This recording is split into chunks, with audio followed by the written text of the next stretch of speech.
कौन है ये तालिबानी कमांडर जिसका देहरादून से भी रहा है नाता? आखिर आज का ये टॉप तालिबानी कमांडर देहरादून किस लिए आया था?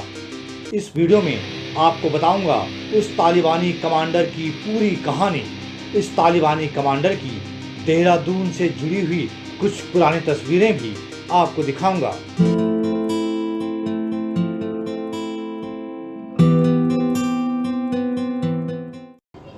दोस्तों, दुनिया भर में खूंखार आतंकी संगठन के तौर पर जाने जाने वाले तालिबान का ये कमांडर अफगानिस्तान के मौजूदा संकट का एक चर्चित चेहरा है।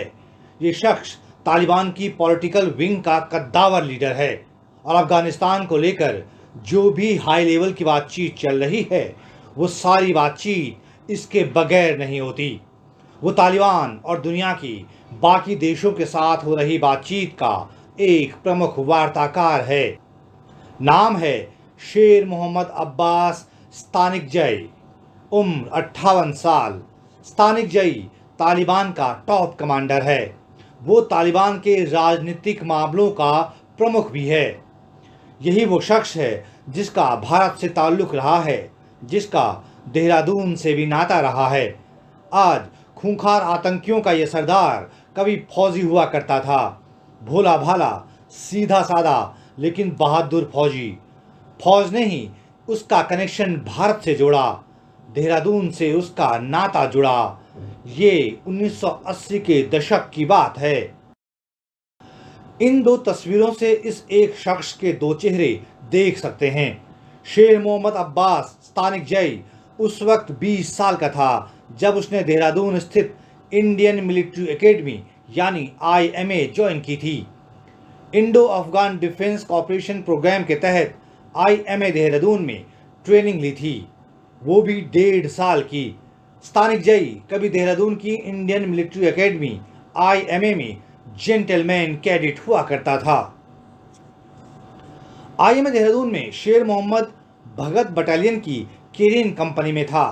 तब स्तानिकजई के साथ 44 अन्य विदेशी कैडेट्स भी ट्रेनिंग ले रहे थे। ये उसी दौर की ग्रुप फोटो है जिसमें गोल घेरे में शेर मोहम्मद दिख रहा है।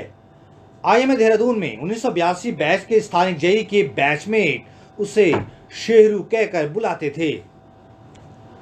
स्तानिकजई के बैचमेट बताते हैं कि शेरू बहुत दोस्ताना स्वभाव का था और देहरादून में वीकेंड पर कई बार साथियों के साथ देहरादून, ऋषिकेश, मसूरी और आसपास के जंगलों और पहाड़ों में घूमने जाया करता था।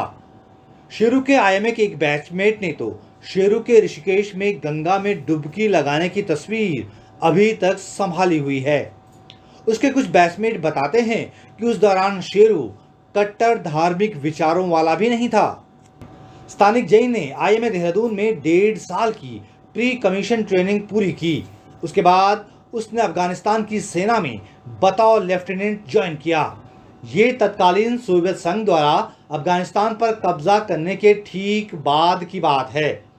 अफगानिस्तान पर सोवियत संघ के कब्जे ने शेर मोहम्मद अब्बास स्तानिकजई को वैचारिक तौर पर पूरी तरह से बदल दिया था। वही वैचारिक उथल पुथल उसे फौज से तालिबान की ओर ले गया।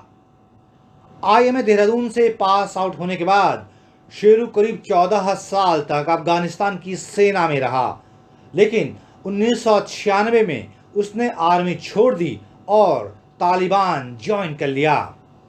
1996 से 2001 तक पहली बार जब तालिबान ने अफगानिस्तान में सरकार बनाई तब स्तानिकजई डिप्टी फॉरेन मिनिस्टर यानी उप विदेश मंत्री हुआ करता था।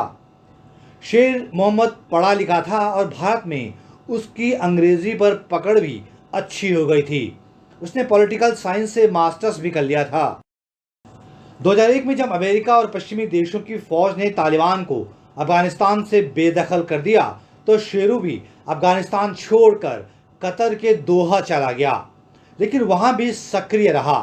कुछ समय पहले जब तालिबान की अमेरिका के साथ शांति वार्ता चलने लगी तो 2015 में शेर मोहम्मद अब्बास स्तानिकजई को तालिबान के पॉलिटिकल ऑफिस का हेड बनाया गया। देहरादून IMA का वो शेरू आज तालिबान के सबसे ताकतवर टॉप 7 लीडरों में से एक है और निकट भविष्य की तालिबान सरकार में भी उसे कोई अहम जिम्मेदारी मिलनी तय मानी जा रही है।